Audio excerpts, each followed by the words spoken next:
tardes a todos. Muy agradecida porque estén presentes hoy en esta nueva actividad que organiza el Instituto de Derecho de Niños, Niñas y Adolescentes del Colegio de Abogados de Rosario. En el día de la fecha tenemos, digamos, el privilegio de que nos visite virtualmente la doctora Silvina García, jueza de familia del Tribunal Colegiado de Familia de la Tercera Nominación de Rosario. eh, Fuesa del tribunal colegiado mientras tengamos tribunales colegiados, porque justamente nos encontramos en esta transición hacia los juzgados unipersonales. Dentro de los vastos antecedentes de la doctora Silvina García, puedo destacar que fue una de las primeras abogadas del niño que tuvo la ciudad de Rosario, además de haber sido profesora adjunta en la materia de residencia de minoridad y familia de la Universidad Nacional de Rosario por más de 2 décadas, haber integrado distintos proyectos de investigación en la Facultad de Derecho y en la Universidad Nacional de Rosario vinculados a temáticas de niños, niñas y adolescentes, y ser disertante, ponente en distintos eventos científicos y académicos, además también de haber sido miembro organizadora de los congresos de infancia y adolescencia que se hacían en esta ciudad hace algunos años atrás. Así que Alguna para mí es un privilegio que la doctora nos esté hoy ilustrando con sus conocimientos. Vamos también a tener un espacio de diálogo, un espacio para poder hacer una reflexión colectiva, que es lo que Silvina digamos, ha establecido en este subtítulo, diálogos y algunas consideraciones teóricas, justamente para que esto no sea una actividad meramente expositiva, sino que podamos entre todos construir, digamos, saberes, conocimientos, y también para que podamos poner en crisis quizás viejos paradigmas. Silvina, todo tuyo, el power, los disertantes, la disertante lista y yo admitiendo los asistentes. Hola, buenas tardes a todos y a todas. Bueno, son todos conocidos diarios los que están ahí presentes y a quienes invito a esta mi casa, porque en definitiva esto de la virtualidad implica que comparto esta charla desde mi casa, así que este, sean bienvenidos. Eh, Bueno, hay una de las cosas que decía Lorena en la presentación que me gustaría que considerar, que bueno, yo estuve durante por lo menos 2 o 3 años también como a cargo de este instituto que ustedes están compartiendo, así que para mí es muy grato compartir con ustedes este momento, que como decía Lorena, pretende ser una suerte de diálogo, porque todos los que están allí presentes son profesionales del derecho con muchos conocimientos sobre la materia. Nos conocemos la mayoría. Por lo tanto, este, hasta me da vergüenza estar charlando con muchos de ustedes porque, bueno, compartimos las mismas dudas, los mismos problemas, las mismas consideraciones muchas veces. Porque, bueno, en esta actividad en esta profesión nos toca estar en distintos roles según cada caso y según quiénes sean nuestros clientes. Así que, bueno, muchas veces nos encontramos en distintas posiciones. Pero como ustedes, seguramente, o como la mayoría de ustedes que conozco, mi norte siempre es la mirada del niño y la consideración fundamental que tenemos en todas nuestras presentaciones, en todas las causas que están delante mío. Lorena me pidió, y charlamos, trabajar hoy con ustedes el tema del derecho a la a la intimidad. Oh, un furcio, sí, a la identidad, porque también tiene que ver muchísimo con ese tema. Aunque bueno, no podemos tratar todo en una sola tarde. Y bueno, y este derecho a la intimidad que me propone y que yo le agrego en estos tiempos de redes sociales, que es una de las grandes problemáticas con las que nos encontramos habitualmente. Eh, la idea es dialogar porque no, ninguno de nosotros cuenta con el conocimiento absoluto claramente. Pero esta propuesta que me hace Lorena me hizo ponerme a estudiar un poco esta cuestión y volver atrás en lo que tiene que ver con este derecho y volver atrás en cuanto, espérate que yo quiero saber cómo tengo que hacer con esto para que funcione. Ahí está, perfecto. Me hizo ponerme a estudiar y retomar viejas cuestiones, viejos planteos que habíamos estudiado allá por, qué sé yo, Civil 1 para mí era en esa época.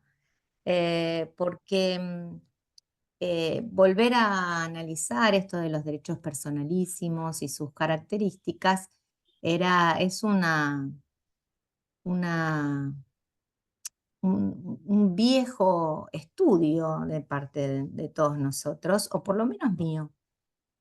Eh, Digo que el derecho a la identidad, a la intimidad que nosotros vamos a trabajar hoy es un derecho personalísimo y habitualmente en las sentencias yo hablo de, más que de derecho personalísimo, de derecho fundamental, porque considero que es justamente tiene fundamentalmente esa característica. Es un derecho fundamental, como también lo es la identidad, para niños, niñas y adolescentes.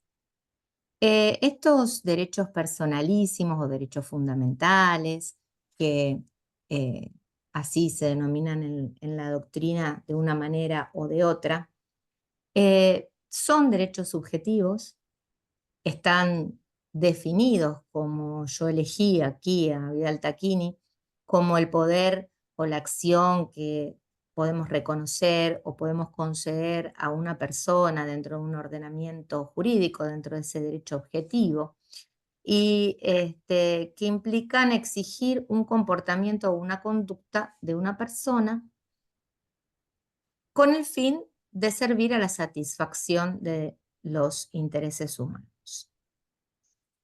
Eh, claro, este derecho a la intimidad tiene que ver con la esencia misma de la persona, tiene que ver con el sujeto en sí mismo, en su interioridad, en su ámbito personal, en su espacio personal.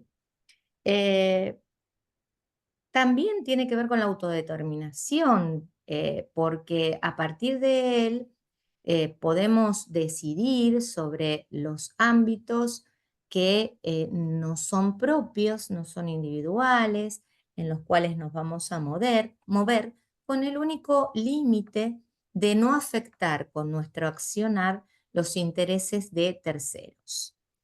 Esto es constitucional, es básico y todos lo sabemos, pero me parece que no está mal que podamos refrescar estas ideas.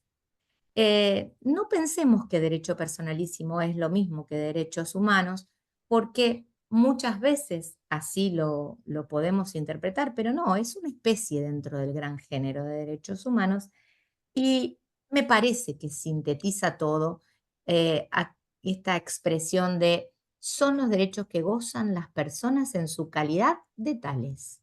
Ni más ni menos que esto. Fijémonos. Em, Cifuentes, y la doctora Nicolau lo retoma a lo que dice Cifuentes en alguno de sus trabajos, se trata de, cuando hablamos de derechos personalísimos, hablamos de derechos subjetivos privados, innatos, vitalicios, que tienen por objeto manifestaciones internas, interiores de la persona, que son inherentes a ella, que son extrapatrimoniales, que son necesarios, que no pueden transmitirse ni disponerse en forma absoluta, pero que tienen alguna característica particular en nuestro caso, porque son relativamente indisponibles, porque hay un margen de disponibilidad de estos derechos. Yo puedo entrar, se puede permitir ingresar en la esfera íntima de estos derechos personalísimos, específicamente de la intimidad, siempre que con ello no estemos afectando el orden público.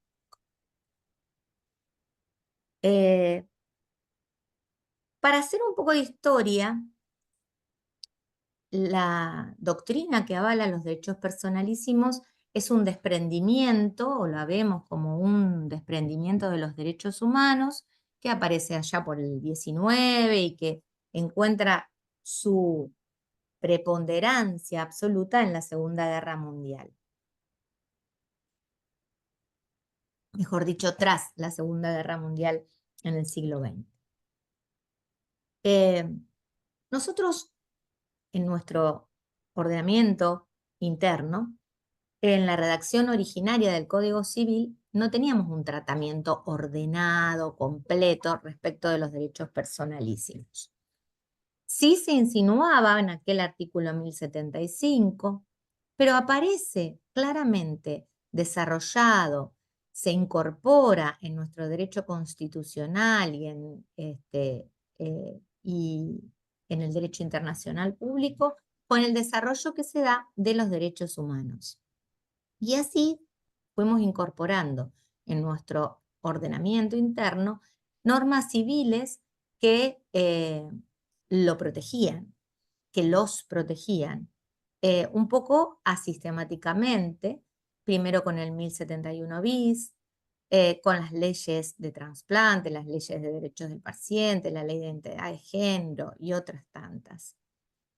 Finalmente, como respuesta fundamental, como respuesta tan trascendente para los derechos de la infancia, digo, ya que estamos en este instituto, nos encontramos con su incorporación en la Constitución de 1994, cuando se incorpora en el 75, inciso 22, a los tratados internacionales de derechos humanos.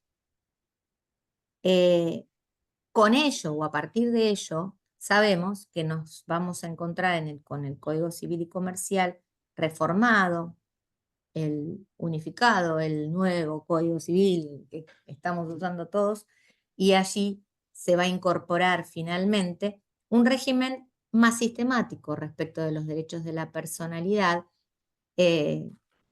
a partir de la constitucionalización de los derechos humanos, de la constitucionalización del derecho privado, en esos artículos 51 al 60, que están en el libro primero, que refieren a la persona humana y que específicamente están trabajados en el capítulo 3 como derechos y actos personalísimos. Claro, no hacía falta describir estos derechos, pero bueno, tengo peco un poco de este orden docente y como no sé quiénes están viéndonos, siempre agrego algunos detalles que por ahí son inútiles o que solo sirven para recordar a los profesionales que están escuchando la charla. Pero bueno, el artículo 51 y el 52 son los primeros que aparecen en este capítulo y que refieren a la inviolabilidad de la persona humana y a las afectaciones a la dignidad, a las lesiones que se pueden producir en la intimidad del sujeto, de la persona humana, en su familia, en su honra, en su reputación, en su imagen o en su identidad. Y en ambos casos estamos hablando de la dignidad. Y esta es la clave por ahí en lo que estamos trabajando. Toda la regulación de los derechos personalísimos está basada en la idea de dignidad, que tiene su fuente en el derecho internacional en el preámbulo de la Declaración Universal de Derechos Humanos. Y este preámbulo nos decía que la libertad, la justicia, la paz en el mundo tienen como base el reconocimiento de la dignidad intrínseca y de los derechos iguales e inalienables de todos los miembros de la familia humana. De ahí que esa dignidad sea captada por la normativa, por suerte, de nuestro Código Civil y Comercial. El artículo 52, por ejemplo, que continúa en este capítulo, tiene una especial referencia en 1770, porque nos remite inmediatamente a esta disposición que ya venía siendo trabajada en el código anterior, planteando que el que arbitrariamente se entrometa en la vida ajena, aquel que publique retratos, aquel que difunda correspondencia, mortifique a otros en sus costumbres o en sus sentimientos, o avance sobre la intimidad, va a ser obligado a cesar en esas actividades y en caso de que no haya cesado, va a tener que ser indemnizado, va a tener que ser obligado a pagar una indemnización, mejor dicho, que sirva para recuperar esta afectación en el derecho vulnerado. Yo tomé esta clasificación, pero tenemos varios autores que pueden referirse a ellos, y en la que me interesa de todo esto, de esta clasificación, es pensar que el derecho a la intimidad está dentro de lo que llamamos los derechos que protegen las manifestaciones espirituales de la personalidad, el derecho, y ahí están, el derecho al honor, a la intimidad, el derecho a la propia imagen y, por el furcio anterior que les decía, también el derecho a la identidad personal, tan íntimamente relacionado. Trabajamos específicamente en el Código Civil el derecho a la imagen para defender y proteger estas situaciones que se producen al captar o reproducir imágenes o voces de las personas, hoy tan utilizadas en esto de las novedades, de las estafas, o no tan nuevas estafas que hemos sufrido la mayoría de nosotros alguna vez dentro de las redes. En estas situaciones volvemos a trabajar la cuestión de la identidad y de la imagen. Para ir avanzando, yo les traje esta idea de que el resguardo de la intimidad, de la vida privada, de la vida familiar incluso, está contenido de manera indirecta en todas las normas que hacen a los derechos personalísimos. Así lo resumimos. Y también lo está, por ejemplo, en alguna normativa que hace, por ejemplo, los derechos de los pacientes, el consentimiento informado que debemos prestar, que habitualmente prestamos cuando nos hacemos cualquier práctica y que tiene una concordancia para los niños, niñas y adolescentes, para los adolescentes específicamente, en lo que trata el artículo 26. Específicamente en lo que refiere a este derecho a la intimidad, podríamos decir que es un ámbito, la intimidad, es ese ámbito de reserva de nuestra vida, ese ámbito que tiene que ver con los sentimientos, con las creencias de una persona que se consagró, se consagra jurídicamente como el derecho a vivir de una manera independiente la propia vida y con un mínimo de injerencia ajena.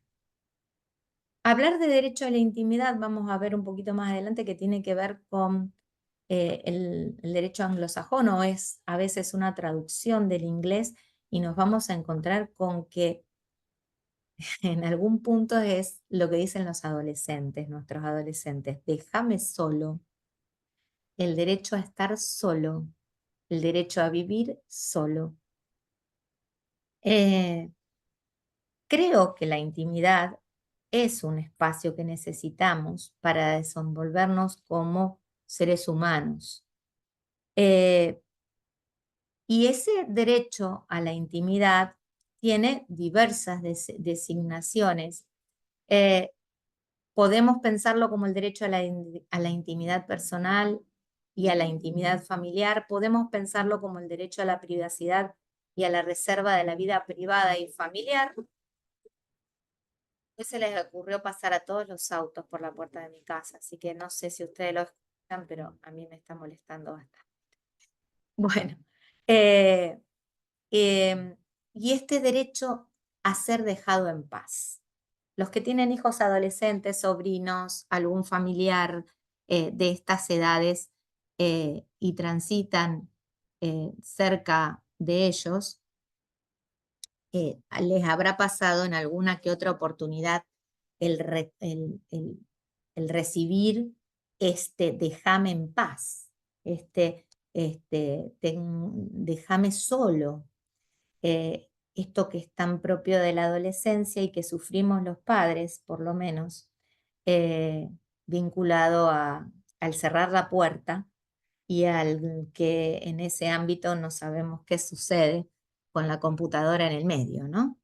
Eh, pero bueno, es parte de esta realidad el tener ese espacio íntimo que tienen que deben tener los chicos. Yo les traje algunas definiciones, algunos caracteres de esos derechos personalísimos. eh, y, y cuando lo estaba estudiando me acordaba de cómo empezamos a ver el derecho a la intimidad y cómo aparecía esto del derecho a la propia imagen cuando tuvimos que estudiar, por ejemplo, el caso Ponseti de Balbín. ¿Se acuerdan ustedes de estos casos donde las revistas, es una antigüedad, ya sé, si hay muchos jóvenes acá me van a decir de dónde sacó esto, pero bueno, lo habrán estudiado algunas de ustedes, ¿no? En algún momento. Voy a mirar algunas caras, aprovechar para mirar quiénes están. Bueno, algunas son muy jóvenes y no saben de lo que estoy hablando, pero yo me acuerdo muy bien de esas situaciones que para mí también eran viejas, debo decir, pero de aquellos momentos en que habían captado las imágenes del cuerpo de Balbín y a partir de eso se generó una gran discusión jurisprudencial que que vino a colación de este derecho a la intimidad y a la vida privada, hasta dónde yo me puedo entrometer.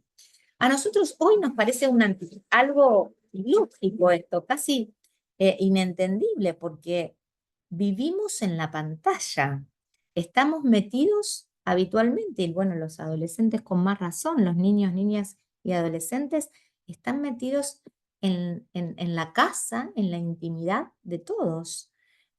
Hoy eh, nosotros somos una antigüedad, o yo soy una antigüedad, y los jóvenes son jóvenes digitales, nativos digitales, que no entienden cuál es el problema a veces de que una foto tuya o un video o tu voz esté grabada y sea conocida por todos. Pero bueno, nos cabe a nosotros también hacer esta docencia en cuanto a desde dónde viene todo esto. Y no podemos olvidarnos de que esto es una premisa constitucional que ya estaba en la primera constitución que nosotros tuvimos, cuando se incorpora en ella, se registran tanto el artículo 18 como el artículo 19. Hoy no podemos hablar tan sencillamente, o los jóvenes no nos van a entender cuando decimos que se protegía y se decía que tanto el domicilio era inviolable como la correspondencia epistolar. A ver, un joven hoy creo que no tiene ni idea de qué estoy diciendo cuando hablo de la correspondencia epistolar. Pero vale esta misma protección constitucional para nuestra intimidad comunicacional actual. Vale para nuestros mails y nuestros WhatsApp. Vale para todas las redes sociales en las que están inmersos nuestros niños y nuestros adolescentes. Vale, y haciendo historia, como veníamos charlando, esa arbitrariedad esa intromisión arbitraria en la vida ajena fue protegida primero por el 1071 bis, que hoy está trabajada en nuestro código como habíamos visto anteriormente. Claro, en la Constitución los chicos suelen decirme, o cuando yo converso con ellos, sí saben de qué estamos hablando cuando hablamos de las acciones privadas, que nadie tiene por qué decir nada respecto de sus acciones, me dicen, si no estoy afectando a nadie. Si con lo que yo hago no afecto a nadie, ¿por qué me lo tienen que cuestionar? Y esto no es ni más ni menos que la protección que la Constitución Nacional nos trajo en los artículos 18 y 19. Por supuesto que también la intimidad está protegida a nivel del derecho internacional. Por supuesto que lo está. Y así aparece protegida en el Pacto de San José de Costa Rica. Y esto es tratado, es traído, es protegido, incorporado en la Constitución de 1994, en el artículo 75, inciso 22. Brevemente, en este resumen, que después ustedes lo pueden leer con más detenimiento, vamos a encontrar protegido el derecho de intimidad en todos los tratados, o en la mayoría de los tratados internacionales de derechos humanos.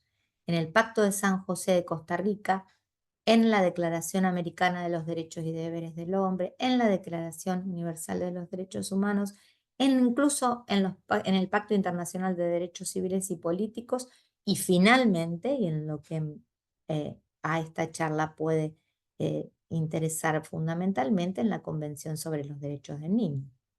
En todos está trabajado más o menos de la misma manera, negando la posibilidad, prohibiendo la posibilidad de ser objeto de injerencias arbitrarias o abusivas en la vida privada del sujeto, en la de su familia, en el domicilio, en la correspondencia, que nadie puede ser afectado en su honra o en su reputación, y que protección legal importa de alguna manera alguna sanción en cada uno de los países que han recibido, han sancionado estos pactos, han firmado, perdón, estos pactos.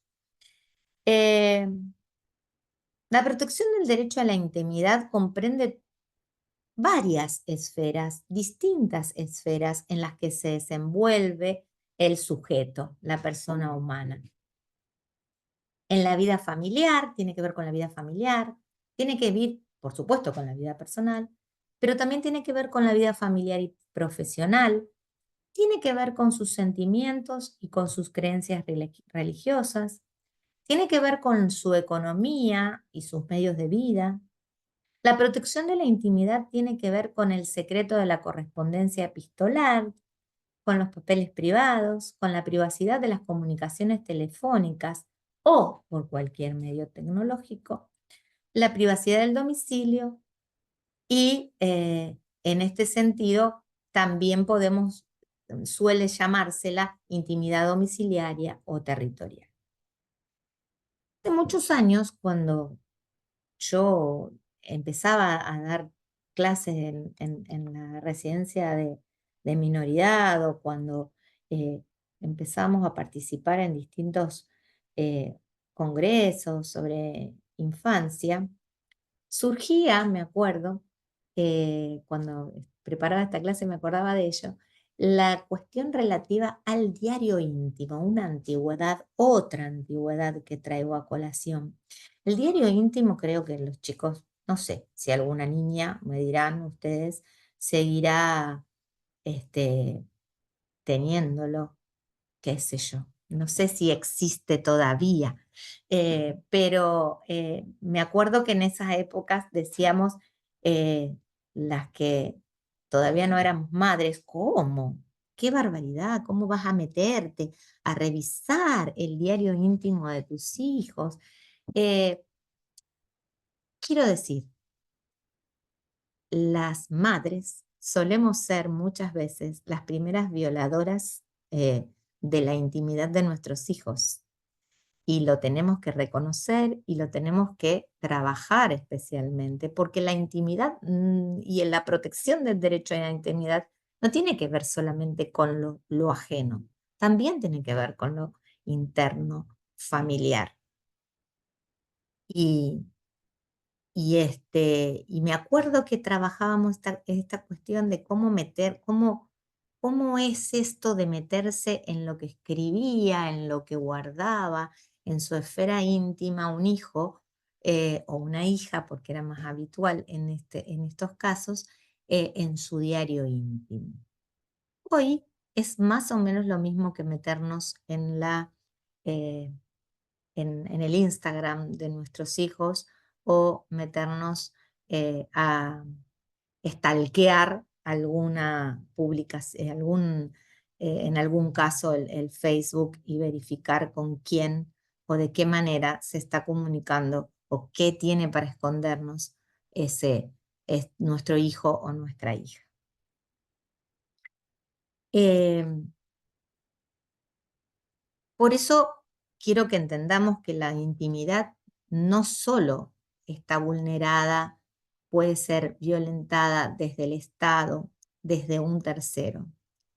También la intimidad, aun mal que nos pese, suele y es muy habitual que sea vulnerada en el marco de la propia familia. Eh, Sucesivamente hemos encontrado a lo largo de la historia, y me adelanté un poquito en charlarlo con ustedes hace un ratito, hay muchos casos que han sido receptados jurisprudencialmente donde se avasalla la intimidad, desde el Ponseti de Balbín contra la editorial Atlántida, que les recordaba hace un ratito, hasta muchos casos donde que hasta hemos tenido nosotros en los juzgados de familia, acá en Rosario mismo, vinculados con las medidas cautelares que se presentaban por la negativa a someterse a transfusiones de sangre. Hoy creo que eh, tenemos bastante menos de estas situaciones. No sé si esto tiene que ver, creo, estoy, eh, pienso y lo he charlado con algunos médicos, que tiene que ver mucho más con hasta dónde la medicina se ha este, involucrado con la formación de los médicos para no llegar a tener que encontrarnos con estas realidades, ¿no? Se trabaja mucho, yo tengo amigos médicos que trabajan situaciones que tienen que ver con niños eh, afectados por cáncer, por ejemplo, y trabajan muchísimo toda la cuestión relativa a sus derechos, para evitar llegar a tener que solicitar autorizaciones, cautelares en el ámbito de nuestros tribunales. Eh, la, este derecho de la intimidad también entonces fue eh, avanzando jurisprudencialmente. Y en lo que respecta al derecho de infancia, propiamente dicho, desde el paradigma de la protección integral, el derecho a la intimidad lo encontramos en la Convención sobre los Derechos del Niño y en las leyes de protección que se han dictado en consecuencia de la Convención. En la Convención propiamente dicha, en el artículo 16, cuando dice este artículo que ningún niño puede ser objeto de injerencias arbitrarias o ilegales en su vida privada, y tampoco lo puede ser afectada su intimidad en lo relativo a su familia, a su domicilio. Vuelve a esta convención a mencionar la correspondencia, la honra y la reputación. En la ley 26061 se repite esta concepción, y en nuestra ley provincial tenemos trabajado este derecho a la intimidad más bien vinculado con el derecho a la propia imagen de los niños, niñas y adolescentes, que tienen que ser, vuelvo, respetados en su dignidad. Otra vez la idea de dignidad que mencionamos anteriormente.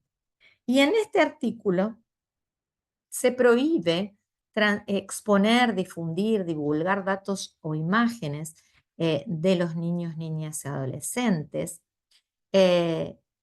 cosa que venía trabajada también con normas o leyes especiales.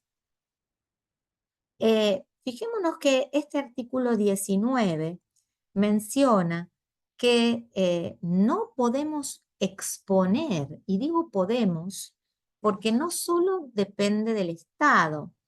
Se prohíbe exponer o difundir, divulgar datos, imágenes que permitan identificar directa o indirectamente a los niños, niñas o adolescentes por cualquier medio de comunicación.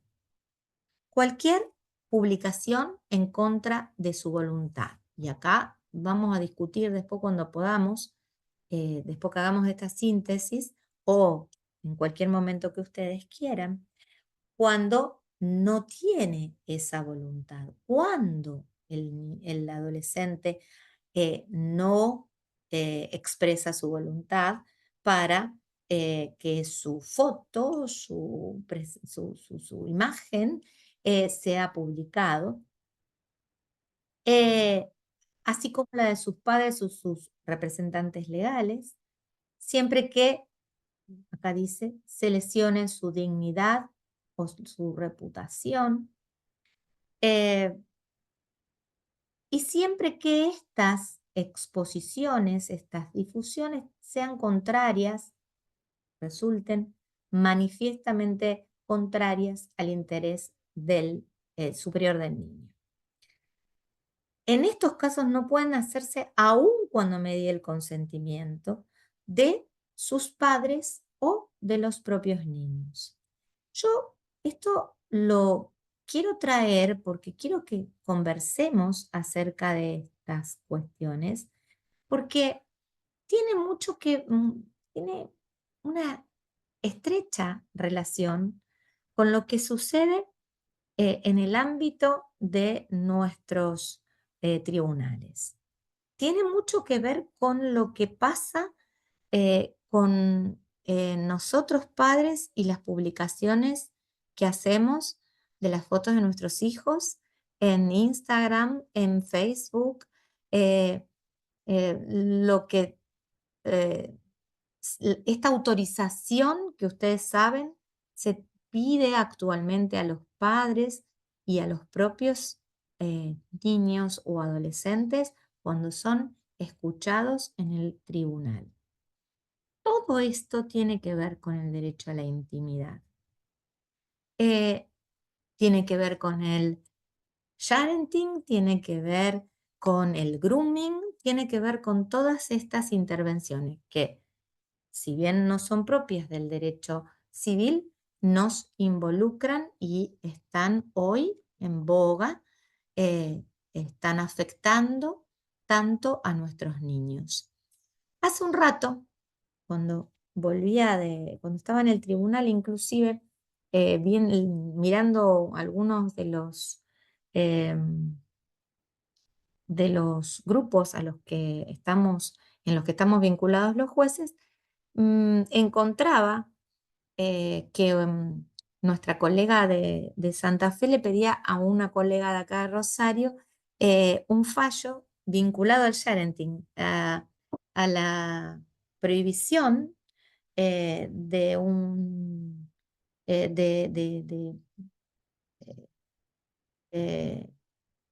de que se publique la imagen de un niño en Facebook de parte de los padres. Y me pregunto, y me acordaba yo de todo esto, y le decía que íbamos a conversar sobre estas cuestiones, porque no sé si ustedes lo advierten en cada uno de los casos que ustedes trabajan, pero ante mí, ante mis colegas, es habitual que en el expediente iniciado se acompañen publicaciones sin mediar ningún control relativas a las fotos de los niños.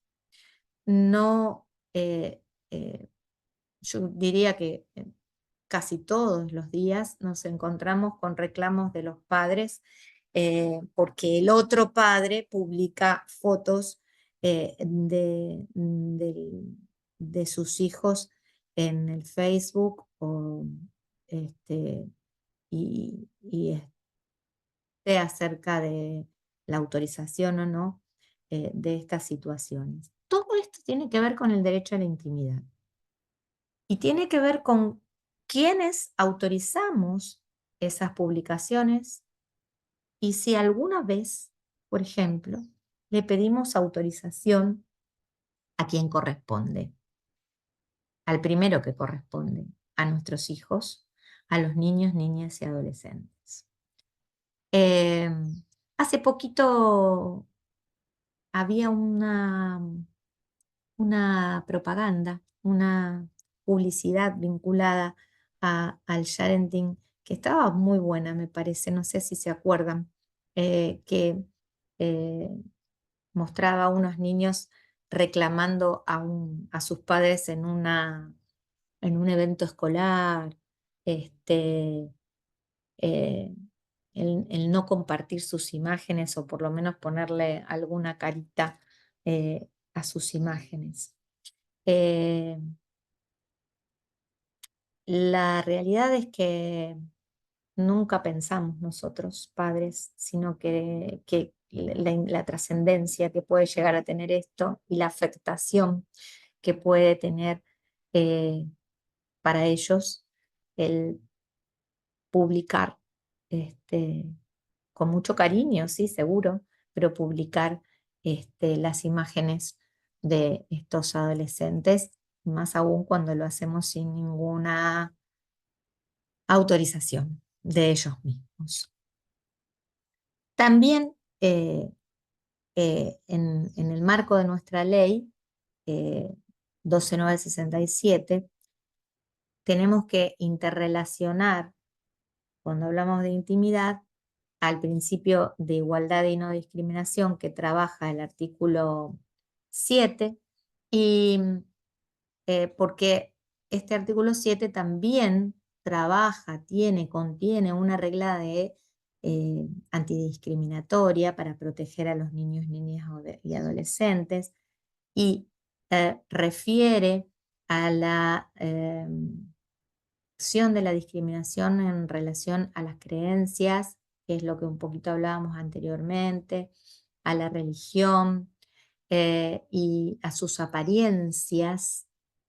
Miren cuántas cosas tienen que ver con la intimidad del sujeto, niño, que están protegidas y que mm, debemos considerar cuando hablamos de niños, niñas y adolescentes. Y por supuesto, el derecho de identidad, porque tanto el artículo que mencionaba anteriormente como el que refiere específicamente a la identidad tienen que ver eh, con su orientación, incluso con su orientación sexual, tienen que ver con sus propios padres. Esto es la trascendencia que tiene la ley 12967, que la criticamos, pero que en realidad va mucho más allá porque protege incluso eh, al niño en cuanto a sus vulneraciones de derechos, no solo por lo propio del niño, sino por lo que tenga que ver con sus representantes legales, con su papá y su mamá, con su familia. Eh, Como mencionaba hace un ratito, yo creo que yo no, los que han trabajado mucho mejor que yo el derecho a la intimidad, advierten que encontramos dos niveles de interacción. Uno que tiene que ver con la vida íntima, el derecho a la vida privada intrafamiliar de los niños, niñas y adolescentes, que tiene que ver fundamentalmente con ellos y su entorno familiar, y otro relacionado con la intimidad de la vida familiar, que importa poner una barrera, una valla, un límite a las injerencias del Estado o de otros hacia la familia. Pero en este primer nivel que les mencionaba, tiene especial vinculación el rol de los padres, el rol de los responsables de estos niños, niñas, adolescentes, la responsabilidad parental y el uso de las redes sociales. Y les decía que para mí es un tema muy importante a considerar eh, entre nosotros, entre los estudiosos del derecho, entre los abogados, los profesionales, los jueces, esta cuestión de la publicación de los padres en las redes. Todas las juezas tenemos quejas de los padres en cuanto a por qué decidimos y por qué no decidimos determinadas cuestiones, por ejemplo, vinculadas a la comunicación. Y es habitual que se exprese este reclamo con las fotos de los niños en las redes sociales. La queja va hacia nosotros, pero involucra a los niños, niñas y adolescentes. Involucra a los propios hijos. Y también tiene que ver en este primer nivel, este nivel de interacción, con cómo marcamos acuerdos, pautas, los padres respecto de nuestros hijos. Ahí van a encontrar esto que escribí yo en cuanto a los hijos, estas relaciones democráticas que propone la protección integral dentro del ámbito familiar, que no dejan, creo, de considerar, que no deben dejar de considerar que la autoridad, y lo decimos habitualmente en muchas audiencias, y me lo han escuchado decir la mayoría de ustedes, la autoridad siguen teniéndola los padres, incluso y por supuesto que antes que los jueces. Por eso los primeros acuerdos que deben darse respecto de cómo manejar la intimidad, de cómo y hasta dónde podemos mostrarnos hacia el mundo tienen que ver con el ámbito interno, con la conversación, digo yo, con esto del diálogo intrafamiliar que tenemos que llevar adelante los padres. Tienen que llevar adelante los responsables parentales. Es habitual que se vulnere el derecho a la privacidad, no solo cuando intervienen en, es una vieja discusión que hemos tenido en épocas antiguas, desde incluso tanto en el instituto cuando yo estaba, como en la facultad, en la residencia de minoridad en su momento.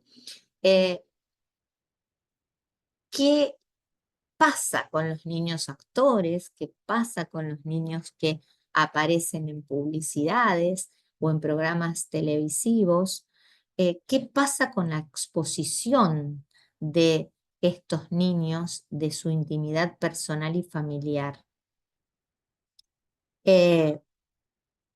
Los niños, niñas y adolescentes, según el estadio de desarrollo en el que se encuentren, tienen posibilidad eh, de expresar su opinión en este sentido. Corresponde, son los padres.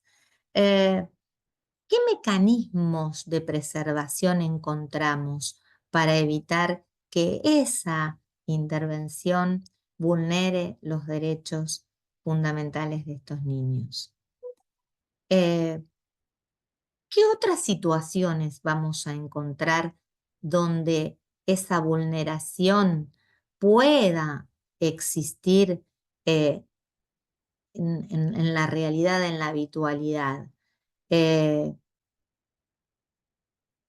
Lo dicho anteriormente, ¿cuántos casos que nosotros y ustedes trabajan son expuestos sin mayores consideraciones, sin tener el cuidado necesario en redes, en programas, sin necesidad de que estemos hablando de un famoso, porque muchas veces parece obvio cuando estamos hablando de los hijos de los famosos, pero diariamente nos encontramos con exposiciones de niños en cualquier ámbito de las redes sociales.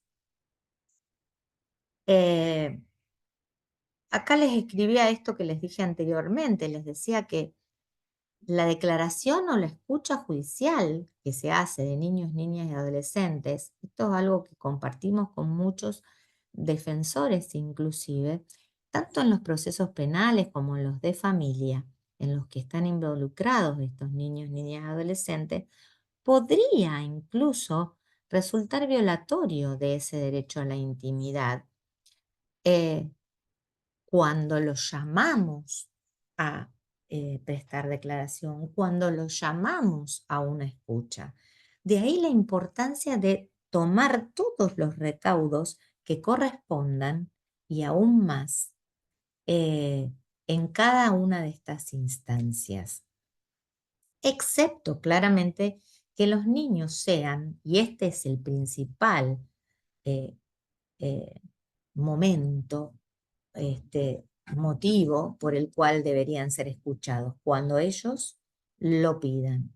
En esta situación, claramente, esa vulneración debería o podría estar superada porque los propios adolescentes lo piden. Pero bueno, muchos de ustedes piden habitualmente, así, libremente, que los escuchemos, que los niños expresen su opinión, pero debemos preguntarnos si la expresión, la opinión la quieren expresar los niños, la opinión la la brindan los niños libremente, cuidado, tenemos que tener especial cuidado en cada una de estas situaciones. El derecho a la privacidad de los niños, niñas y adolescentes está protegido, sí, está protegido en el ámbito doméstico y familiar desde la Constitución en adelante.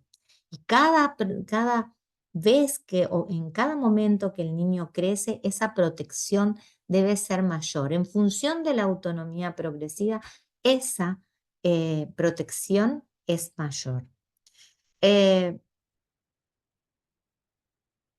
Esto implica que la autoridad parental tiene que tener ese ámbito de esa limitación, tiene que, este derecho a la privacidad se constituye en una valla, este derecho a la privacidad, a la intimidad, se constituye en una valla eh, en el ejercicio de la autoridad parental cuando la injerencia de los padres es, afecta fundamentalmente a esa intimidad. Por eso sigo insistiendo en que implica un trabajo constante en ese ámbito familiar para establecer pautas, hasta dónde o desde dónde se puede llegar.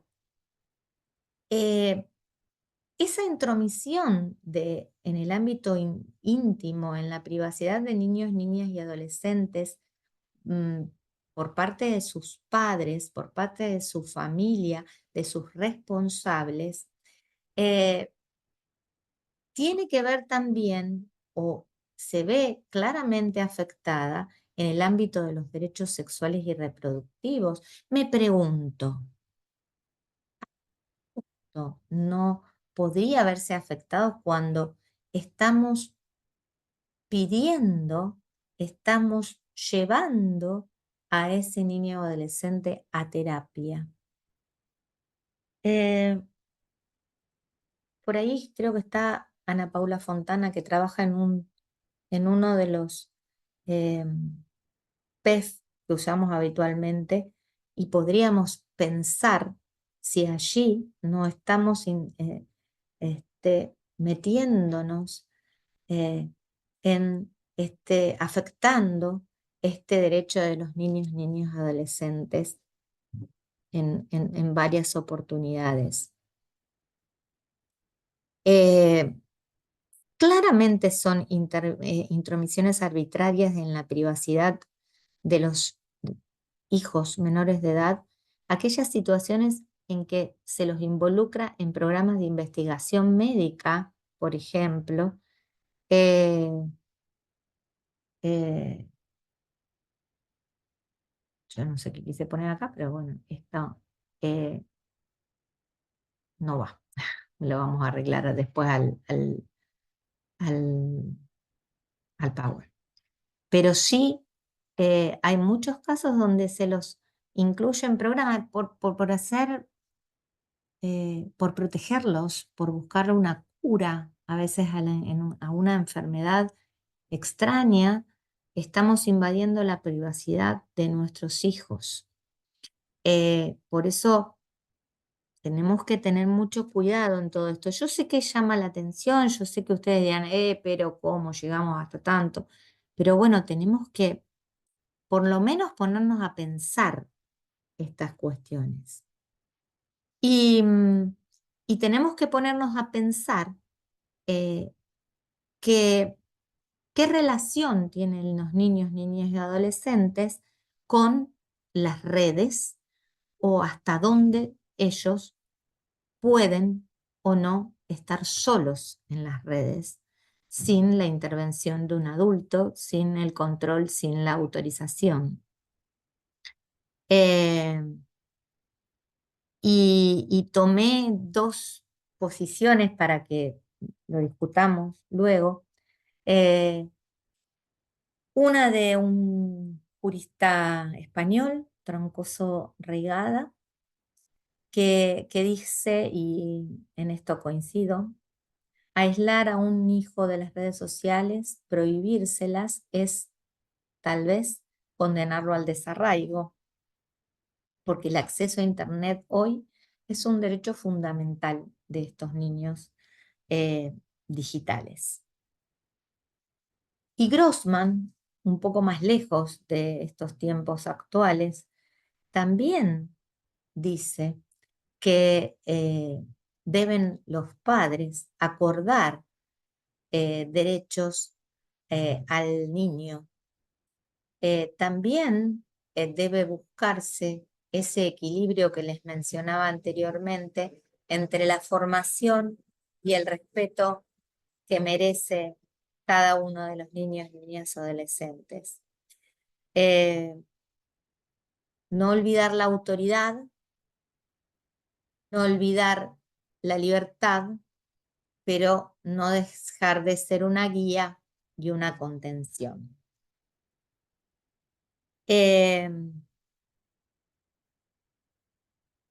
Yo trabajé un poquito también esto de las redes sociales, pero me parece que por ahí, para no volver tanto, para no hablar yo todo el tiempo, sería interesante que podamos este, conversar.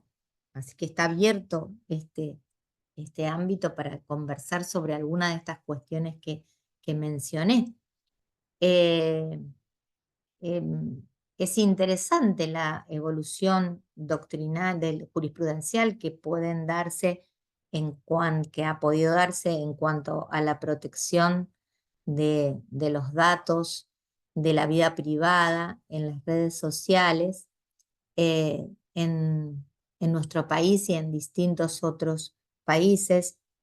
Dicho hace un ratito, o conversado hace un ratito con una de nuestras colegas, este, para prohibir a uno de los padres la publicación en las redes de fotos de su hija o hijo, no sé. Eh, Algunos casos jurisprudenciales latinoamericanos traen a colación, y españoles también traen a colación, lo que se trabajó en Montevideo en el año 2009 en este memorándum sobre la protección de datos personales y la vida privada en las redes sociales, en Internet, para niños, niñas y adolescentes, y tiene en cuenta estas consideraciones. El papel relevante de la familia, que debe intervenir en el uso responsable y seguro de las herramientas de Internet y en las redes sociales, en la necesidad de que se tomen las medidas, cualquier medida que se tome priorice el interés superior de niñas, niños y adolescentes, y, por ejemplo, también que todo aquel que se beneficie de cualquier forma de Internet y de las redes sociales digitales resulta responsable por los servicios que provea y deben asumir su responsabilidad en las soluciones que estas redes generan o en la solución de las problemáticas que estas redes generan. En este instrumento que se trabajó en Montevideo en el año 2009, se contemplan eh, puntos fundamentales de la Convención sobre los Derechos del Niño y puntos que debemos tener en cuenta nosotros también al resolver y al trabajar estas cuestiones. El interés superior, el derecho al acceso de la información que tiene que ver con el derecho de participación, la educación y el rol protagónico que no debe dejar de tener la familia. Eh, yo quisiera que conversemos acerca de qué pasa en Internet. Muñoz Machado dice, el Internet o la Internet es el espacio de la libertad, sobre todo para comunicar y para expresarse. Es un territorio que, coincido, es incómodo para preservar otros derechos. Es un territorio incómodo para proteger la intimidad. pero es un lugar donde los niños, niñas y adolescentes se exteriorizan, se expresan, eh, exponen todo aquello que incluso les molesta de su propio espacio familiar. Eh, Tienen un contacto con sus iguales. eh, De más está decirles, y hemos vivido todos, la trascendencia que ha adquirido todo el espacio de las redes sociales en la época de la pandemia, que nos lleva a estar aquí hoy frente a una pantalla charlando con ustedes. Eh, Tenemos que conversar de esta realidad del derecho a la intimidad con niños digitales, con nativos digitales que no conocen un mundo sin internet, que no conocen un mundo sin telefonía, eh,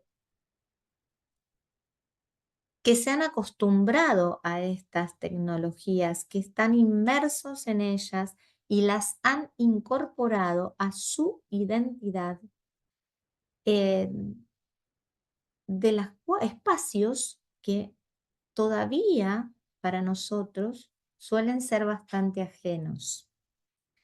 UNICEF elaboró en el 2004 un decálogo de los derechos de niños, niñas y adolescentes en Internet, y en ese decálogo cobran relevancia el derecho al desarrollo personal y en la educación y todas las oportunidades que las nuevas tecnologías les ofrecen. ¿Qué pasa? Cobra trascendencia también el derecho a la intimidad de las comunicaciones por medios electrónicos y el uso que tienen estas redes, esta red madre, este Internet, en el esparcimiento, en el ocio, en la diversión, en el juego. eh, Me pregunto también, y los dejo para que lo charlemos, para que reflexionemos, para que dialoguemos como pedí en este. eh, ¿De qué estamos hablando? Eh, este derecho a de la intimidad que venimos mencionando y que les hice un resumen y un escueto desarrollo. eh, es aplicable de manera directa a la actividad en las redes sociales. Lo podemos contemplar y ubicar en una normativa. Ese bien jurídico de la intimidad en las redes. ¿Cómo lo podemos trabajar si va mutando permanentemente en su contenido? En la medida que el desarrollo tecnológico se produce.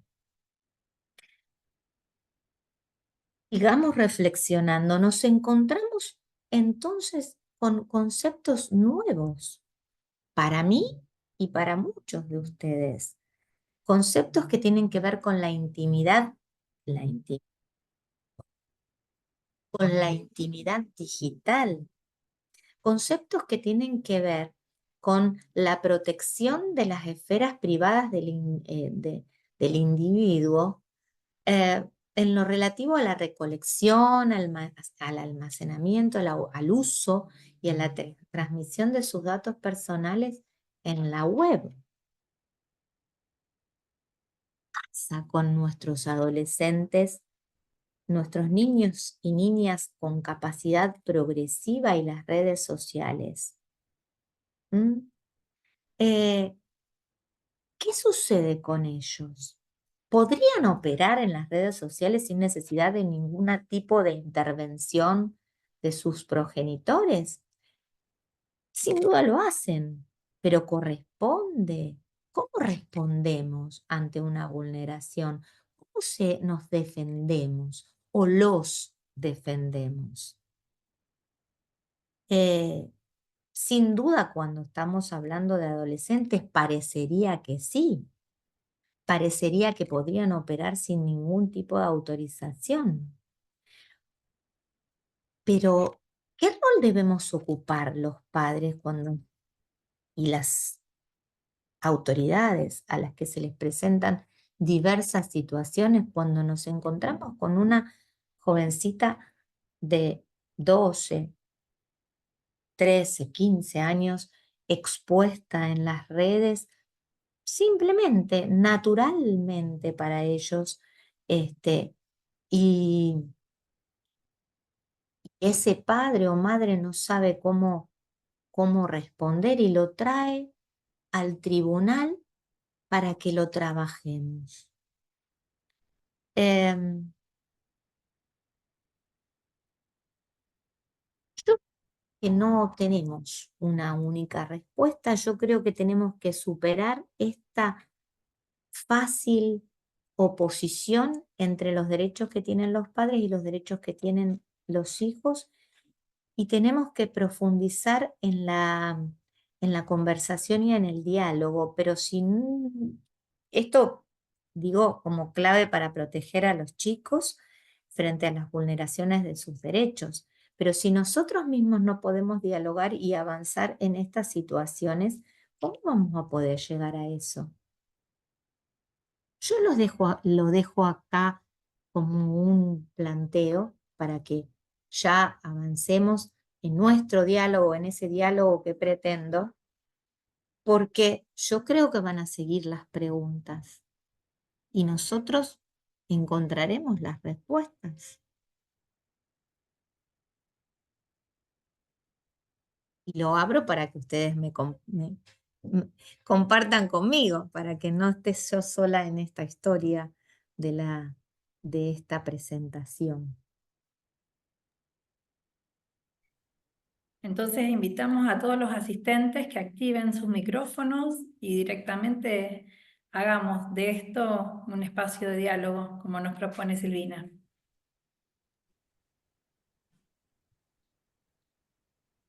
¿Tenemos alguna idea?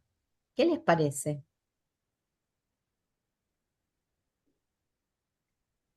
¿O nos Voy a quedamos dar una pensando idea. todo? Voy a dar una idea. Bueno, Martita, Yo vos creo, sos de sí, así, de las que, como yo, las más exacto, viejas, a ver tenemos qué esa podemos decir. orientación. Yo creo que hay que respetarlo. Yo a mis hijos los respeté siempre, aparte que soy una neófita con las redes, no quiero ni entrar porque soy peligrosa, pero les respeté siempre que ellos mantuvieran sus conversaciones, no andaba mirando en ese momento, era la compu, porque casi el celular era muy limitado. Mis hijos ya son adultos, ¿no? Pero ahora lo que me preocupa es ver cómo las mamás exponen a sus hijos. Y son chicos que a lo mejor no llegan ni adolescentes para que bailen, para que se muestren. Eso me preocupa y sobre todo por la pedofilia que hay detrás de unas redes que nosotros no tenemos forma de entrar, pero que se entran y se, se, se toman muchas de lo que uno pone en la red común, entran ahí y es muy peligroso. Eso me da, no tengo nietos, pero me da miedo que los chicos caigan en esa red oculta que no sé cómo se llama. No está mi hija acá como para que me diga exactamente cómo se llama, pero se ven cosas terribles. Se ven cosas terribles sobre los menores. Y ahí, si no están los padres eh, viendo cómo el chico cambia de forma o cómo es muy, muy difícil después encauzar eso. Es una exquisitez acá, pero se ve bastante en Europa. Todavía es una exquisitez acá, pero en Europa se ve que chicos de poca edad son captados y transmitidos por redes de gente que realmente no debería publicitarlo de maneras terribles, terribles. Esa es una preocupación mía, que no he tenido casos de eso. He tenido casos de madre que, para no crearse ningún tipo de cuestión, por ejemplo, se niega a hacer un ADN cuando sabe que a la chica está sin apellido, por ejemplo. Y el apellido sabe cuál es. Eso también es grave.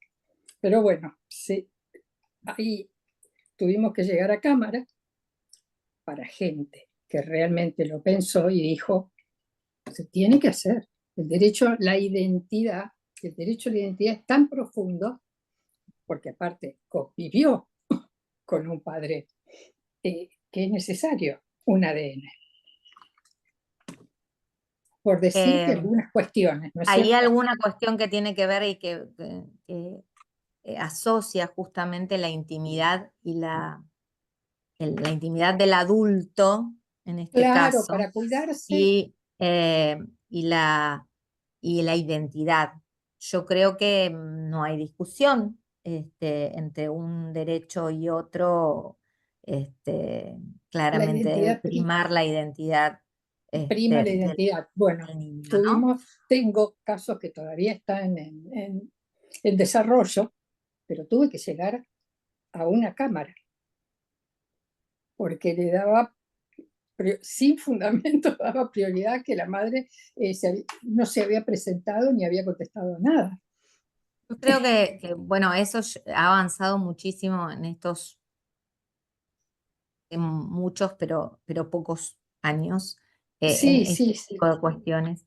Pero a mí lo que me preocupa es en el trabajo diario, cuánto Ofrecer nosotros al chico para como, escuchar. como, como abogados, como eh, miembros de la justicia, eh, Sí, todos, estamos abogados que... aceptando que se vulnere permanentemente esa intimidad de los chicos. Sí, Eh, Ustedes saben, muchos de ustedes saben que a mí, yo he pedido en épocas de papel que se saquen sí, las fotos y las presentaciones de los expedientes, absolutamente innecesarias, como es innecesario es transcribir, poner las fotos de los WhatsApp con esas sí. conversaciones eh, hirientes absolutamente de los derechos de niños, niñas y adolescentes. Hoy, que tenemos el expediente digital, yo no puedo hacer eso. Y permanentemente, en una gran cantidad de situaciones, advierto cuánto se vulnera la intimidad de ese niño, niño adolescente, sin posibilidad de que yo saque o le pida al abogado, más allá de un decreto que yo le pueda poner, ¿no? Que le pueda redactar, eh, este, porque está la foto ahí. Sí, Fotos que tienen que ver ya con la entró. intimidad más Claro. absoluta de esa criatura, de ese adolescente. Y estamos Eh, hablando de Creo que adolescentes, nosotros peor cuando son más abogados, chicos. yo creo que nosotros abogados tenemos que pensar muy bien Mm. qué pruebas. Este es un momento muy oportuno. Como decía Lorena al principio, estamos transitando una modificación importante en lo que tiene que ver con el ámbito de los juzgados de familia. Esto de la unipersonalización implica también analizar las cuestiones vinculadas eh, a la oralidad efectiva, y la oralidad efectiva tiene que ver con la prueba. Entonces, si yo tengo que ver qué pruebas voy a incorporar a una presentación, tengo que ser cuidadosa, y esto tiene que servir para eso.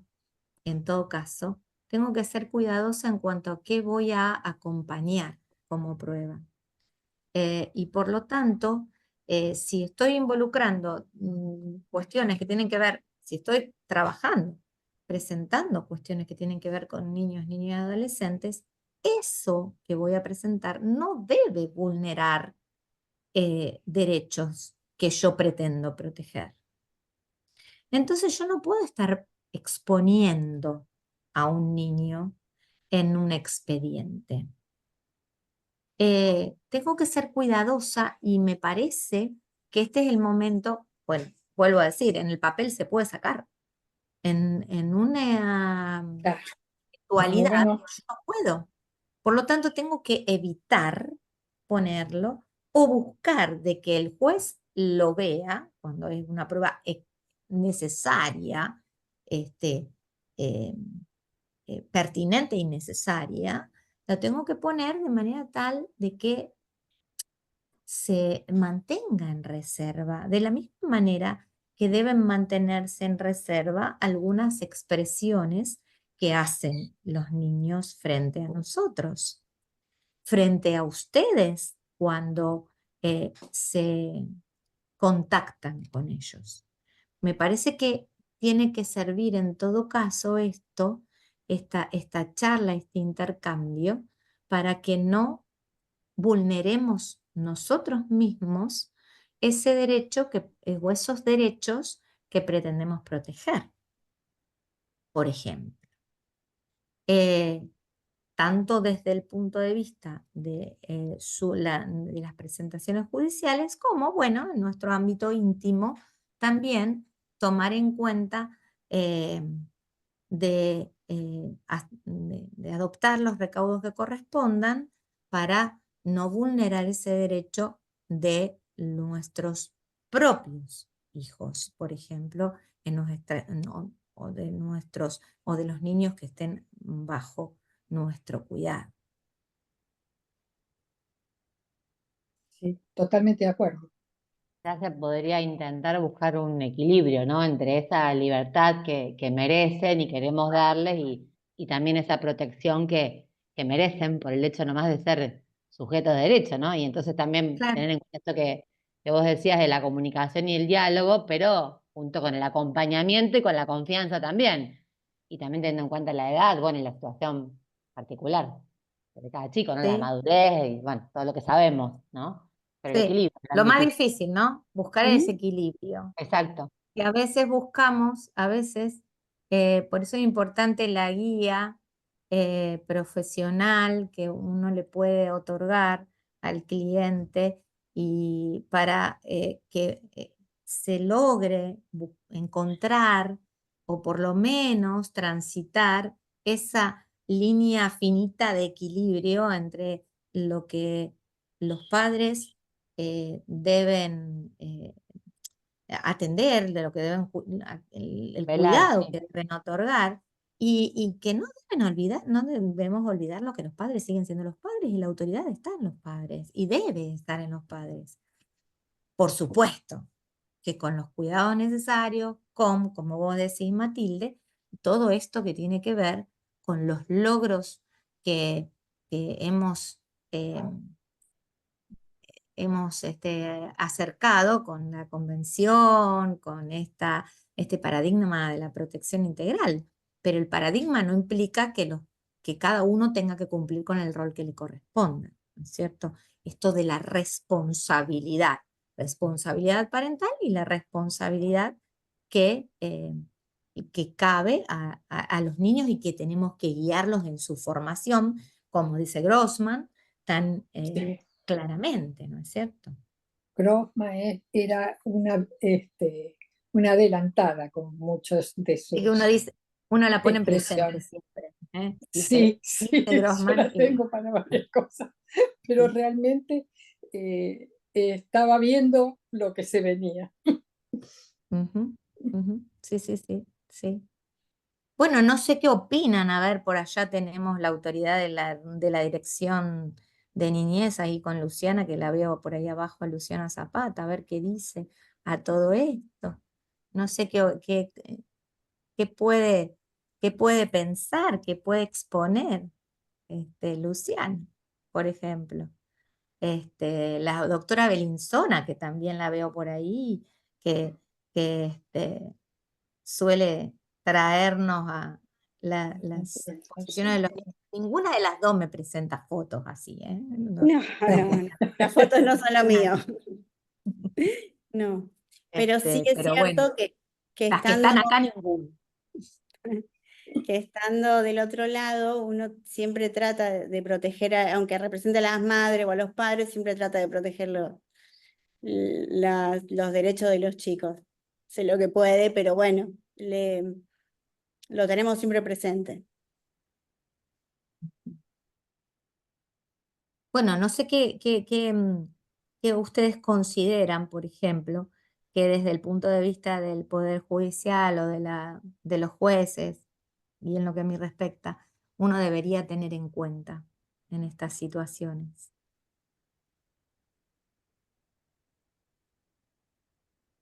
Es esto por ejemplo, de la escucha. ¿Mm? ¿Qué piensan al respecto? A ver, porque son ustedes las que muchas veces me lo Buenas piden. tardes, bueno, hablar. Hola, Adriana, ¿cómo estás? Hola, ¿qué tal? ¿Cómo estás, Silvina? Gracias por compartir todo esto. Eh, siempre decimos que esto es como muy finito, ¿no? Siempre estamos ahí en el marco, en la tensión eh, de distintos derechos, ¿no? Por un lado de los papás y por otro lado el de los niños, en donde sin ninguna duda siempre el que tiene que prevalecer es el de los niños. ¿Qué pasa con esto de las fotos? ¿Qué pasa con esto de te llevo al pibe a la puerta de defensoría, perdón la expresión, pero para que sea escuchado sí o sí porque quiere decir, ¿no? Que no digo que no haya casos en donde sí sea necesario y donde un adolescente tal vez te diga yo, no quiero hoy volver a la casa de mi papá o de mi mamá porque me está pasando esto. Y bueno, hay que tomar medidas que son urgentes, ¿no? Pero en esa acción, yo creo que muchas veces todos los operadores jurídicos, ¿no? Yo me quedaba pensando en esto de las fotos, porque de hecho a mí me pasó tener que decirle a un adulto cliente de no presentar fotos de la contraparte, también adulta, porque digo, esto va a pasar por lo menos por 6 o 7 manos dentro del juzgado, y después va a pasar por una defensoría, también por manos de 2 o 3 personas, ¿no?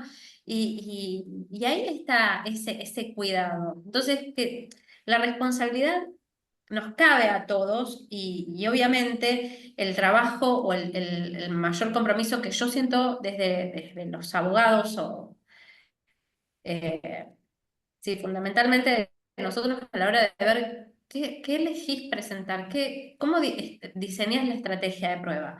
Lo mismo pasa con los chats. ¿Hasta dónde podés presentar el chat de un niño o de una niña con su papá, ¿no? Bueno, a veces es fundamental porque desde el mismo chat surge la violencia que un progenitor puede estar eh, ocasionando sobre su Ejerciendo. hijo o su hija. Pero es muy delicado, me parece que es sumamente delicado. No sé si vamos a encontrar el mejor punto, creo que sí, lo que uno tiene que tener la tranquilidad es de decir para qué lo hago, ¿no? De tener claro cuál es el objetivo, si realmente esto es necesario y tal vez hasta fundamentarlo adecuadamente o decir pedir en el escrito, hoy que ya es todo digital, pedir en el escrito que se presente autorización para dejarlo reservado en un sobre para que solamente el juez tenga acceso a eso, ¿no? Sí, Como muchas yo otras pienso cosas eso. se hacen.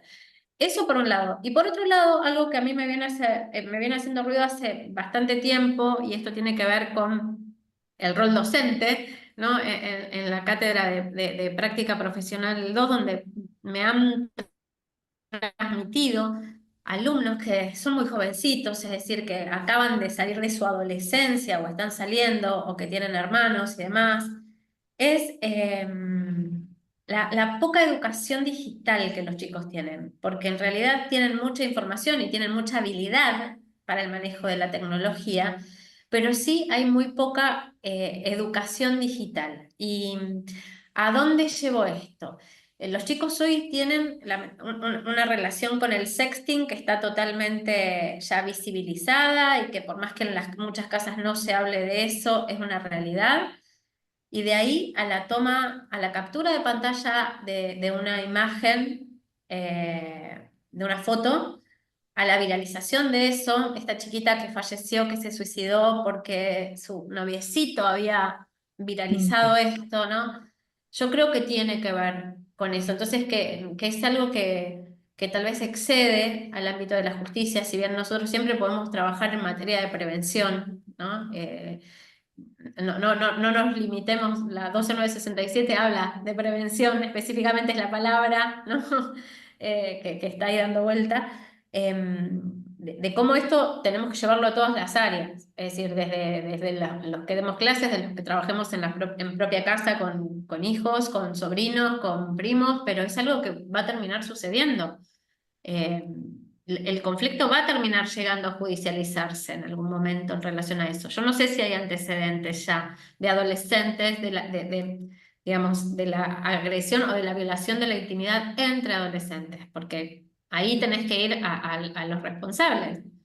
Y el responsable de padre o madre, en realidad no es el responsable. Digamos, como me quedo pensando en estas cosas que que van a suceder.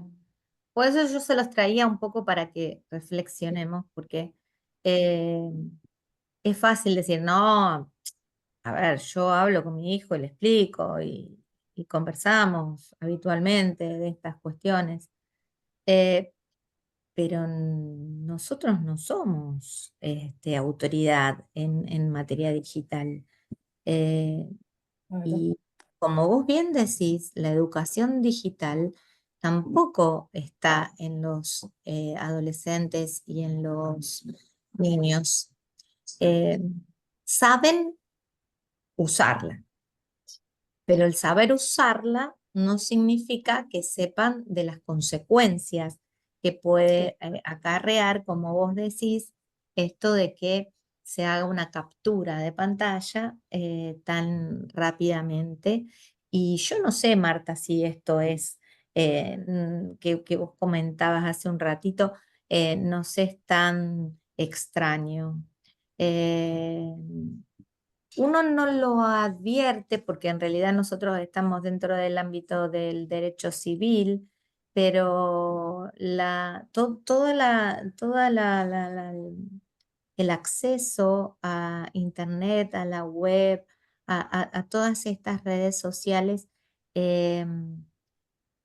por los adolescentes eh, tiene mucho que ver con el comercio sexual también, tiene mucha vinculación y como nosotros nos preocupa, pero nos asusta un poco hasta dónde vamos a llegar o cuáles son los límites o hasta dónde yo tengo un límite para con un adolescente sin infringir sus derechos.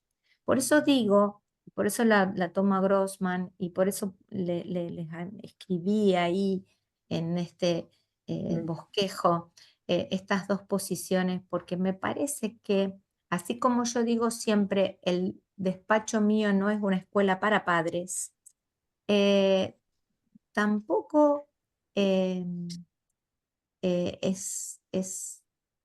tenemos las reglas absolutamente claras en un ámbito donde esto varía diariamente, porque el avance de la tecnología y el avance de, este, de toda esta virtualidad de las redes es permanente, es permanente y nos excede a todos los que estamos acá con distintas edades, pero nos excede.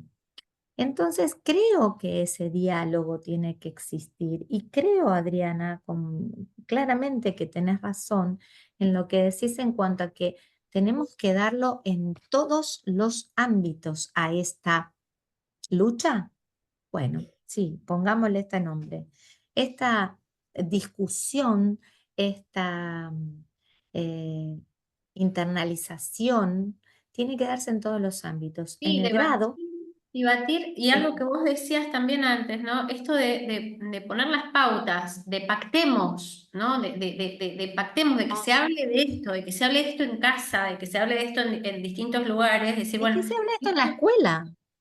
bueno, ni hablar. Se habla Sí, esto A en la mí me llamó escuela. mucho la atención porque particularmente me pasó el año pasado, en donde un alumno trae así a modo de caso, un caso de un amigo, ¿no? Que nunca sabemos en realidad quién es, no necesitamos saberlo tampoco, que estaba siendo extorsionado y que había pagado ya $200 por Instagram para que no le viralicen una sí. foto que había estado a través de otra plataforma que es la del monstruito, la del fantasmita, nunca me sale el nombre. Y vos decís, ¿y si Snapchat. Snapchat? Y si esto te lo están trayendo estos mismos chicos, es porque realmente se les va de las manos y no Sí. saben qué hacer. Mi respuesta no fue jurídica, obviamente. Yo digo, a ver, que le deje de contestar, que lo bloquee y hay que ver si sale a hacer algo por algún lado, porque no hay mucho más, ¿no? Y no sé qué habrá pasado, pero sí me generó mucho impacto. Y este año cuando se trabajó, digamos, en una capacitación docente de escuelas secundarias, que justamente nos tocó abordar el tema de bullying y de grooming, salió esto, pero con una voracidad, que vos decís, todos lo estamos viendo, todos los que trabajan con adolescentes lo están viendo, y hay ahí como decir, bueno, todos lo estamos viendo, pero estamos mirando para otro lado, porque como nadie sabe cómo abordarlo, quedan los chicos ahí en el medio de ataques de pánico, de depresión y de todo lo que conlleva todo esto, ¿no? Sí, la exposición de todo lo que tiene que ver con, con el cuerpo, con Sí, es impresionante. Es cada día, y lo vemos en todos los casos que nosotros tenemos. Si ustedes analizan medianamente, y el objetivo mío aquí es, en todo caso, es dejarnos pensando a ver Sí, cómo resolver estas cosas. No resolver, cómo atender a estas cuestiones. abordarlas. Claro, acá Andrea dice, considero que uno de los problemas más importantes en las redes sociales es que no todo lo que se publica o se dice es verdad, sin duda. Entonces, ¿cómo diferenciar para proteger a los niños? ¿Cómo saber con quién o quiénes lidiamos? Es que no sabemos quién está atrás. No, Nunca sabemos quién está atrás. ¿Mm? Andrea, claramente coincido. Porque la esencia de las redes es el anonimato, claro. Es sumamente problemático para los padres que además tenemos un conocimiento muy limitado en tecnología de este tipo. Sí, porque tenemos una brecha impresionante. Nosotros nos incorporamos a la tecnología, los demás, los niños, los adolescentes, nuestros hijos, los niños cuyos derechos defendemos, son digitales, nacieron con esto. ¿Mm? Por lo tanto, la brecha que se produce es, pero abismal, es impresionante. ¿Y cómo acceder a esto? O cómo abordar estas cuestiones es absolutamente dificultoso. Pero la única forma que yo advierto, la única manera que yo pienso que se puede acceder es encontrando estos espacios de diálogo, de conocimiento, de preguntas, aunque no tengan respuesta. Eh, Siempre pensé lo mismo, siempre pensé que dejar la pregunta sirve, sirve para cuestionarnos, a ver para dónde vamos a parar. Les estoy trayendo algo que nos va a pasar a todos, que nos va a pasar a partir de los primeros días de diciembre. Eh, Vamos a estar varios juzgados trabajando y vamos a seguir con un sistema que nos permite presentar todo lo que vos quieras. Va, de Bueno, acuerdo bien. a las posibilidades, a los límites que tiene la plataforma, ¿no?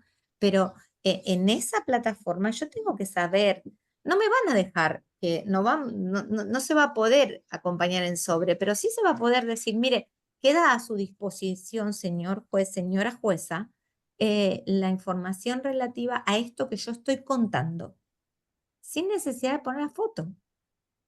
¿Mm? Eh, Pienso yo, es lo que yo haría. Sí, sí, Silvina, sí, a veces es necesario. yo Dice acá, hay algo creo que quiero preguntar desde el desconocimiento. se me A ver, corta. que tal vez A ver, aquí. ahora me escuchan, tal vez es por la Sí, te cámara. escucho. Ahí. Bien, Sí, lo que se me ocurre es esto. No sé si ustedes pueden, cuando reciben un PDF, eh, antes de subirlo, dividir el contenido, que es peligrosísimo para los abogados, ¿no? Pero llegado el caso de decir, bueno, esto, o directamente no hacer visible ese expediente hasta que el actor o el quien haya presentado esa documentación no se acerque al juzgado, de alguna manera de protección de eso tiene que haber, porque eso digitalizado, yo descargo el expediente digital y lo hago circular por donde quiera. por eso digo que qué responsabilidad nos cabe en este tipo de ¿No? situaciones. Porque nosotros no podemos. No hay manera de Claro, dividir. de Y además, cercenar. ¿cómo hago? ¿Cómo hago? Ya estoy casi como adelantando Hay opinión, clientes que, por sacando cosas. Claro, ejemplo, muchas veces,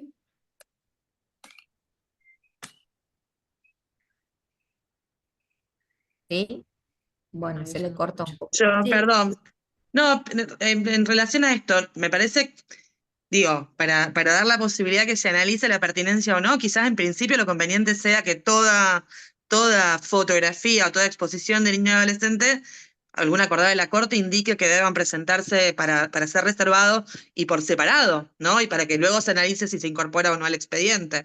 Pienso.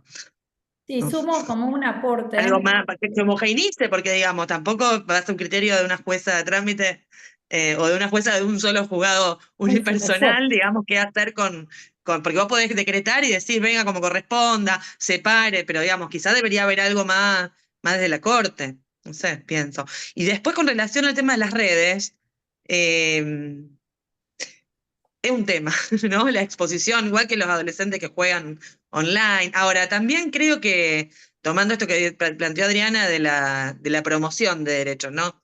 Esto es ESI también, ¿no? Digamos, hay algo que sí. tenemos que asumir nosotros como adultos, que los adolescentes usan estos medios y que bueno, que es enseñar a cuidarse.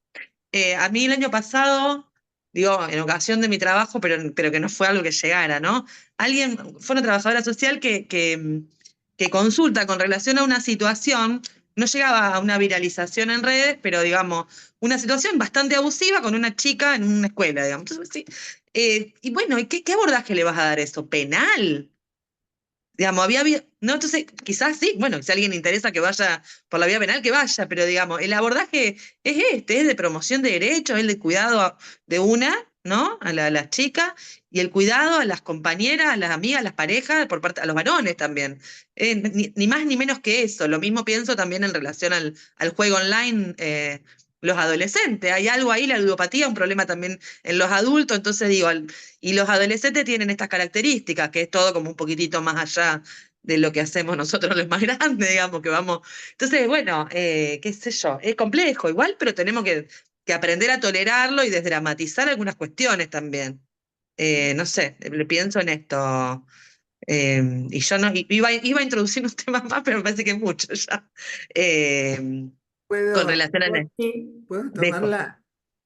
Sí, perdón. Hola, Sí. hola, yo soy técnica en niñez, adolescencia y familia y en realidad una apasionada por estos temas y me parece que no tenemos que desdramatizarlo, que estamos en una situación de mucho riesgo social, Ujú.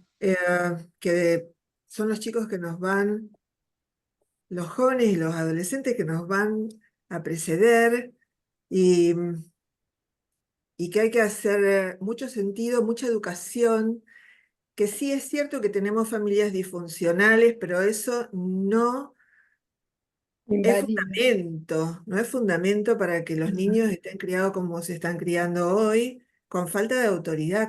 Yo siempre digo en mis charlas, passepartout de la obra, su señoría o señora juez, passepartout de la obra, ¿no? Esto que uno dice, movete en este ámbito que es seguro para vos y movete con confianza. Los chicos no tienen un límite en donde moverse.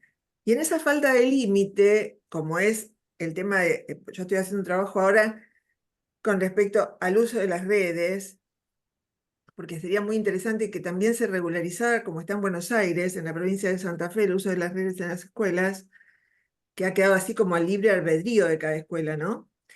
Entonces, me parece interesante que los padres puedan supervisar y sobrevolar al niño y al adolescente. No pueden sacarse esa responsabilidad, porque por eso son papás. Quizás sea muy antigua y les pido disculpas por pecar de estas bases a los más jóvenes, porque en esta vorágine que nos lleva a la vida cotidiana, de tener, nos olvidamos de la constitución de esto primario, que es el vínculo familiar, ¿no? Entonces, bueno, mi invitación después de escuchar una charla tan rica es a volver a las fuentes. Que de algún modo, por más que seamos una familia disfuncional, que se haya sido formada como se haya podido, o lo haya permitido esta modernidad en la que vivimos, tomemos la autoridad que tenemos que tomar como adultos. Este sentido común, ¿no? De saber que yo soy neuropsicoeducadora, por ejemplo, uno estudia de constante el daño que hace las redes en los cerebros de los niños y no estamos haciendo nada. Los papás lo escuchan y lo dejan porque bancarse el berrinche del papá y de la mamá es mucho más serio, o sea, ellos mismos, que el del nene, ¿no? Entonces, toma, te doy el celular y yo sigo con lo que estoy haciendo. Y Sí, estamos... es muy difícil encontrar un punto, es lo que hablábamos antes Equilibrio. era Matilde, que encontrar ese equilibrio, y por eso yo tomo lo que decía Grossman y lo que también decía este jurista español, porque la verdad es que y no puedo dejar de involucrarme como madre también, ¿eh? No puedo porque la realidad es que uno habla y dice el derecho, pero nos olvidamos de que también está la realidad frente a ese derecho o en el medio de ese derecho, ¿no? Em, yo creo que Luciana utiliza la palabra desdramatizar, pero no conociéndola, además, no necesariamente la tomemos de manera literal. Yo creo que lo que hay que buscar es de lo mismo, todos estamos hablando más o menos de lo mismo. Creo que Es sí. que no perdamos, digamos, nuestras responsabilidades. Cada uno la tiene en su medida. Yo creo que lo principal es que de esto sí se hable, de esto se trabaje en la escuela, en la casa, tomemos los recaudos que tengamos que tomar en el tribunal. A mí me parece que las cosas se resuelven, no hay otra manera, No no hay debajo otra de la manera, alfombra. porque no puedo imponer. No. Creo que tengo que, a ver, no todo puede constreñirse en una legalidad, o no. Yo creo que hay cosas que hay que trabajarlas. No terminé de leer lo que habían escrito por acá y dice, ¿tienen los niños y adolescentes la madurez suficiente para manejarse en redes? Claramente no. Yo no sé si claramente no. Hay dos posturas, como en todo, en el derecho hay dos posturas. Pero Cada niño tiene su madurez yo y su individualidad. estoy convencida y lo he manejado en la vida en general, que decir no no hagas esto, prohibir absolutamente sin ninguna explicación no sirve. Exacto. No sirve.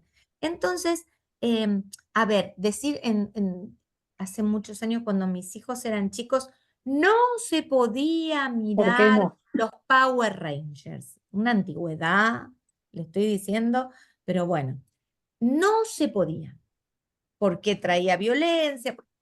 ¿Alguno se sentó a mirar qué pasaba en los Power Rangers? Porque yo sí me senté con mi hijo a mirar los Power Rangers. Y encontrás, yo creo que en todo siempre encontrás algo para trabajar y para educar, pero Sí, lleva no tiempo. hay duda. Claro, No tenemos dedicación. tiempo No tenemos los, tiempo. los padres de hoy en día, los jueces de hoy en día, los abogados de hoy en día. El bien más preciado y menos y que menos tenemos todos es el tiempo. Entonces, Exacto. para poner ese límite es para transitar ese límite, porque me parece que el límite ese que estamos diciendo es para transitarlo. Tener también conocimiento y tiempo. Y yo no sé si los chicos pueden claramente, si nos basamos en la legislación, un adolescente puede, no necesita autorización, No, no claro. necesita una autorización de los No te- padres, pero sí 16. necesita que ese padre cumpla el rol que tiene que cumplir. También, doctora, haber transitado un proceso de crecimiento y de maduración hasta sus 16 años acorde, porque bueno, llegamos a los 16, pero ¿cómo? Llegamos a los 14, pero ¿cómo? ¿Con qué entorno? O sea, cada niño pasa a ser una individualidad total, viste, completa a observar y el generalizar con normas, ir a una escuela y dar una charla. Es fuerte, porque uno escucha y las devoluciones son amplísimas. Sí, y por ejemplo, y en todas partes. Hace unos días eh, eh, tenía una discusión, como tantas, de un papá y de una mamá en la comunicación. Como tantas no, porque, bueno, tenían sus particularidades y, y nos encontramos con una mamá discutiendo si podía ocuparse o no ejercer el cuidado y un papá que estaba ejerciendo el cuidado por diversas situaciones de violencia o de complejas que habían vivido sus hijos. No quiero dar detalles porque estaría infringiendo la intimidad.